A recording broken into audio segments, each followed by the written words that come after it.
Good morning, gamers. It is a great time to talk about the best games of 2022. As I record this video, it is now officially June, so we are halfway through the year, and what I like to do is try and take a brief look back. I beat pretty much everything I possibly can. Big stuff, indie games, weird games you probably haven't heard of. I'm constantly trying to collect platinum trophies and just go in different directions, and now that I've had a chance to play so much of 2022, I want to talk about what I think deserves your attention, because what I hope is in this video you see at least one spectacular game that you haven't played yet, and you at least be open-minded about it. Okay, so what we're going to do today is talk about everything that's magnificent and been released thus far, so it can only be released in 2022, but now let's talk about the top 10 best games of the year so far. Number 10. Tiny Tina's Wonderlands. Now, I'll be the first to admit that I was very hard when this game initially came out because it just has such a quirky gimmick to it. This is essentially Borderlands, but with lots of Dungeons and Dragons magic. In this game, you're going to be exploring randomized territories with randomized loot, trying to do quests, shoot monsters, unlock that next big boss fight. But what makes this game so incredibly addictive, and honestly one of those games that gets better with time, is that after you've beaten the main story of Tiny Tina, they have this thing called chaos chambers that allow you to play through very, very different levels, choosing different benefits and debuffs. Basically, every time you play this game, you're going to get a very different experience, different styles of challenge, different styles of fun, and all of it fully co-op. I have gotten so incredibly invested in Tiny Tina, and now that I've played so much of this game, it's one of those experiences that I hope more people give a shot, because even if it is a bright and flashy game, this is a surprisingly deep and surprisingly complex experience. Number 9. Triangle Strategy. The publisher Square Enix has really been trying to experiment with different styles of role-playing game over the course of the last 5 or 6 years, because while they are of course making their big AAA big budget stuff like Final Fantasy and Dragon Quest, on the side they've decided to hire smaller teams to just make more tiny indie experience style role-playing games. But this one, Triangle Strategy, is completely mind-blowing. This is by the people that made Octopath Traveler, and the best way to explain it is that this is, well, at its core, it's simply Game of Thrones meets Final Fantasy Tactics. It has turn-based battles, it's got advanced leveling systems, but it also has these really, really intricate conversations where players are constantly worrying about the fate of the kingdom, who's going to stab you in the back. It is a crazy amount. It's like an entire season of an anime with twists and turns and freaking deliciousness, but with a fantastic combat system pasted on top. This is one of those games that I feel like you could play it on a treadmill, you can play on a plane, you can play it anywhere, anytime, because it is on the Nintendo Switch, but no matter what, you absolutely need to play it. Number 8. Dying Light 2. At the beginning of this video, I talked about how big video games keep seeming to get. Every single year, there's more objectives, more missions, more trophies, more freaking maps that you have to explore. Well, this is easily the biggest game I've played of the year just when it comes to sheer size. I mean, freaking Dying Light 2 is enormous. There is just so much to explore. But what makes this game so incredibly fun is the fact that this is parkour zombies. It's a chance to explore this big, completely overtaken town deep into the apocalypse. Your job is to try and help out different citizens locked into this city of the undead. So during the course of this, you're going to be scaling buildings, crafting your own weapons, trying to upgrade different loot, and additionally, just sometimes do the right thing. This has a great morality system where during the course of this, helping people out is optional. If you're out here at night trying to deal with super zombies, it's your decision whether or not you want to try and assist somebody or not. Now, the bonuses and benefits completely come up to you. Do you want to try and side with the cops? Do you want to go ACAB and just help out the random citizens? There's all these little teeny tiny choices, but what really comes down to it is the fact that you can also fly. Oh yeah, that's a pretty big note. You can hang glide in this game, and it is the most ridiculously fun thing ever. If you've not played Dying Light 2 and you're looking for a co-op experience that's going to eat up months of your time, this is definitely it. Number 7. Pokémon Legends Arceus. Okay, so this is something that may sort of aggravate certain commenters, but I've really not enjoyed modern Pokemon very much. I mean, I did grow up playing a lot of the classic games like Pokemon Trading Card Game or Pokemon Puzzle League, and of course Red and Blue and Yellow and Crystal. Like, I really like the old school style of Pokemon because it was straightforward, it was easy to understand, and they really seemed to put fun above all else. Pokemon Legends gets back to that. This is Breath of the Wild Pokemon. You can sneak around in tall grass, you can capture Pokemon, you can level them up, but above all that, it is just a matter of playing purely for the enjoyment of being inside the Pokemon world. Now, I also like the fact that this takes place hundreds of years ago, towards the beginning of the Pokemon saga, and it really has this interesting heart and soul to it. It really has this adventurous nature where the people we're talking to, the people that are giving us quests, the other trainers, everybody seems so dedicated towards the cause of being the very best. This is one of those games that I feel like is cheesy, it's wholesome, and it's one of those games that I'm glad I played, because if I hadn't been a bit more open-minded, I probably would have skipped it, and I'm glad I tried it because this is such a game that's so freaking fun to just sometimes capture every Pokemon I can to bash the heck out of the next big elite I run into. Number 6. Ghostwire Tokyo. So in this game, you're playing as a guy who's existing now in a world where everybody has vanished. Ghostwire takes place in a Tokyo that has become a ghost town. As you roam through these spooky, deserted locations, you're going to see all sorts of different spots filled with monsters that, personally, I hadn't seen. These are a bunch of different myths and legends that are very well known in Japan, but a lot of these creepy monsters, disembodied schoolgirls, weird, creepy dolls that want to try and eat your face, big ladies with huge pairs of scissors. I like the fact that this definitely feels like I'm getting a chance to see somebody else's worst nightmares, and the way that's really kind of evokes this sense of abject terror that I haven't seen in a very long time. But I also really enjoyed the unique fighting style. So this is sort of like a magical first-person shooter where by channeling different spirit energies, things like wind, fire, and water, you can blast these people to bits and rip out their souls, in fact. It's so good, and Ghostwire Tokyo, I feel like a lot of stuff is going to get overlooked. I am very afraid that this is going to be completely swept under the rug, but I played a lot of hours of this. I did every side quest, I did every main mission, I explored every freaking centimeter of the entirety of Tokyo, and now that I've seen it, I definitely think that this is one of those experiences that is going to go on to become a hidden gem. People are going to be looking back on this game for years and years and years, and hopefully seeing it as the masterpiece it deserves to be. Number 5. Gran Turismo 7. Alright, so this PlayStation exclusive has stirred up a ton of controversy on its own, but I feel like some people are sort of missing the point that this is a very, very, very tight set of controls. Gran Turismo is a racing simulator, but Gran Turismo 7 is a game that gives you hundreds of vehicles, tons of different maps, different tracks, different abilities, different environments, and what I've really enjoyed the most about it is the fact that it's also incredibly approachable. A lot of simulation games are so laser obsessed with trying to make sure that they're as accurate as possible that they sort of forget the idea that they're supposed to be enjoyable to play. Gran Turismo 7 is a blast from start to finish. Your opening lap, your first tutorial, doing another driving test, every aspect of this game is so freaking fun that even now, after having played so many hours of it, yes, I will fully admit there is problems with the currency. Yes, it completely sucks that you can't play it offline. It completely exists on Sony servers, but for what it is, this is a racing game that, to me, has raised the bar. Like, everybody is going to try and match this level of graphics, this level of control, this level of tightness around every turn. If you haven't played Gran Turismo 7, it's probably going to go on sale at some point, because let's face it, usually racing games go on sale pretty quick. But if you're somebody that owns a PlayStation 4 or a PlayStation 5, and you just want to feel some digital wind in your bald head, be sure to buy this game, because it's something that, as somebody that's played a lot of hours of it, I love unlocking that next vehicle and boosting it down the track. Number 4. Kirby and the Forgotten Land.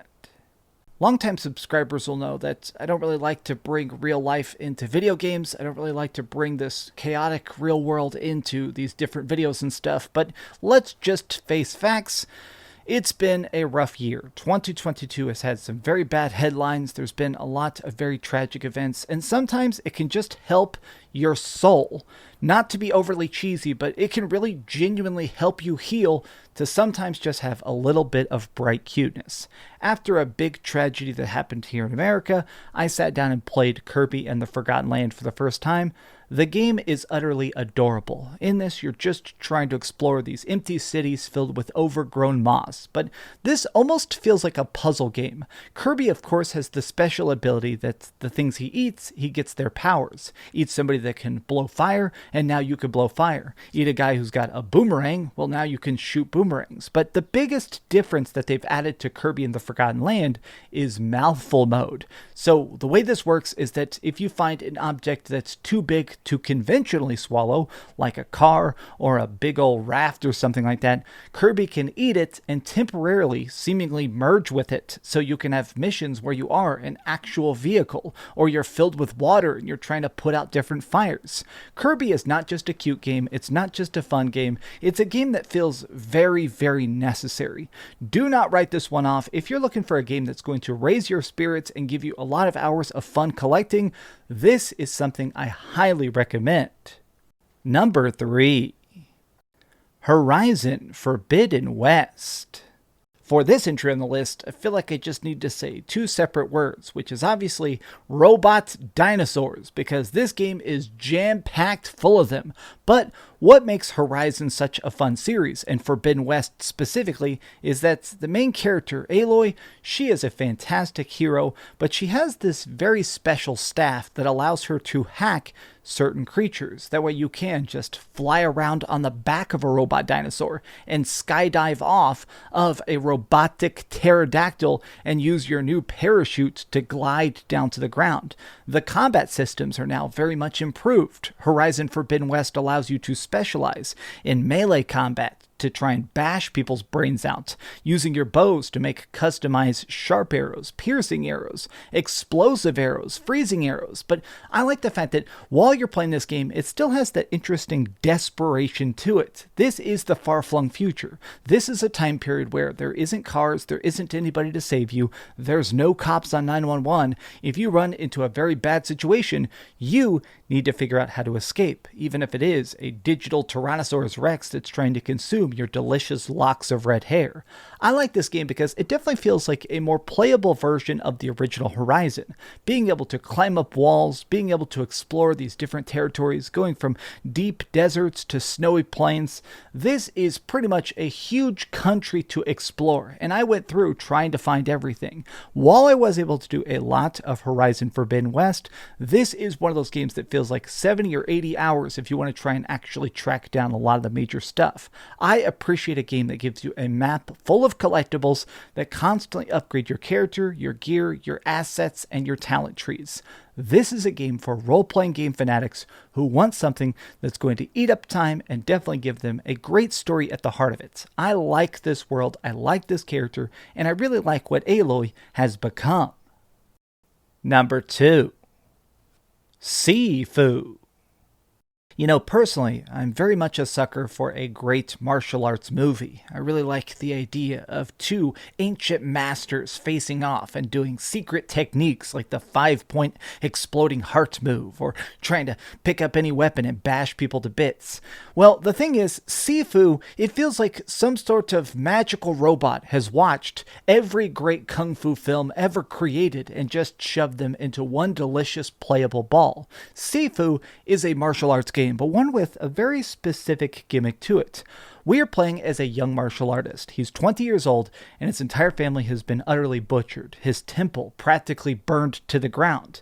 And he seeks vengeance. But in order to do this, he has empowered a single magical trick. If he dies, he doesn't stay dead. Instead, he just gets a little bit older. Now, at first, this may be just 1 extra year. And then eventually it can be 2 extra years, or 5 extra years, or 10 extra years.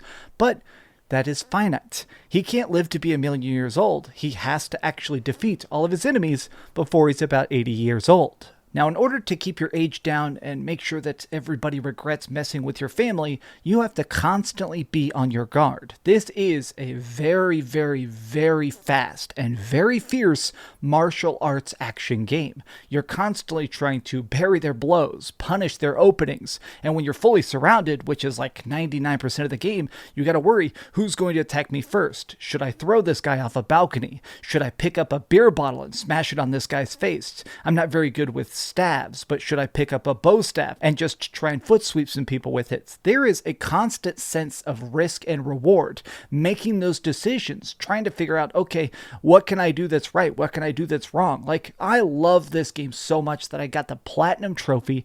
And every inch of this is one of those games that's only 5 acts long. It's very short and very sweet, but I also feel like it does feel like the ultimate revenge flick. It feels like you have to try and avenge your family. You have to be good enough, fast enough, smart enough, and sharp enough to seek that vengeance. If you are not able to actually beat this game, and I feel like a lot of people won't, even attempting to beat it is such a fun time. I like mastering these levels, getting through a stage just with a little bit more youth in me, making sure I can survive to that final battle is utterly perfect. Honorable mention. I don't normally like to try and cheat and sneak in some extra entries, but I do want to quickly mention the fact that there's been some very fun indie horror popping up this year that is not getting enough of actual acclaim. So if you're looking for something a bit more weird, a bit more zero budget, check out things like, I played this game recently called Nightmare of Decay, which is basically just a first-person shooter version of the original Resident Evil. It is freaking top-notch. It's $3 on Steam, or play something like Puppet Combo. Puppet Combo's been releasing these like PlayStation 2 style games that are on modern consoles. This one right here specifically is called Nun Massacre. They're spooky, they're fun, and honestly, they go back to the heart of what video games are supposed to be, which is just a fun little thrill. Number 1. Elden Ring. Millions of gamers across the world have always loved Dark Souls. I feel like there's always been this weird consensus that some people think of Dark Souls and Demon Souls or Sekiro as like these underground hits, when really, I do feel like the difficulty of Dark Souls is, in a way, starting to become mainstream. People enjoy difficult wins. People enjoy big, spooky bosses that have a hidden weak point or something like that. Elden Ring, though, it feels like the perfect, and I do mean perfect, evolution of those concepts. This game can be tough at times. Some of the bosses can seem unfair at times. There is a lot of very overwhelming vistas, but all of this game is built on the central concept that you just need to fight smarter and not necessarily harder. So this is the lands between. This is an era where people are trying to become the next Elden Lord.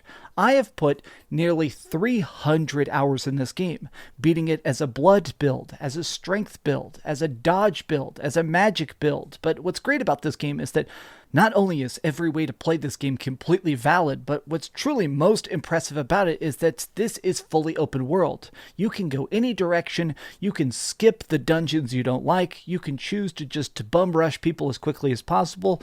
Like, this is the truest form of freedom. I seriously think that Elden Ring might be my favorite game of all time. It's easily in the top 3. Like, even after playing it so many different times, I've beaten the game 9 separate times, and even as I'm sitting here recording this, I think I might start another character just to samurai people to bits. The grind, the leveling, the putting in your different stat points. Every single part of this game is tailored towards you having the ultimate experience. Please do not be afraid of Elden Ring. If you see people talking about how hard it is or how savage and sometimes destructive the bosses can be, that is a benefit and not a detriment. Elden Ring is a game that I feel like everybody from now on is going to be trying to match. They're not going to be trying to copy it, but this is the new bar for art. This is the style that everybody is going to be trying to match. This is our generation's Skyrim, and that is why I'm giving it my pick as the best game of the year so far. Did your favorite game not make the list? Got an idea for other stuff that should be here? Tell me your thoughts in the comments down below. And additionally, if you enjoyed this video, please give it a giant thumbs up. I really appreciate that. You guys are awesome. Have a great week, play some great games, and the rest of 2022 is going to be purely epic. I love you guys very much. Thank you so much for watching. Please subscribe, and seriously, keep dreaming. Thanks so much for watching that video. If you want to see something else, you can always click this link to see what I put up last, or, subscribe and see what's coming up next. Also, I promise that whatever I do, it'll try not to suck.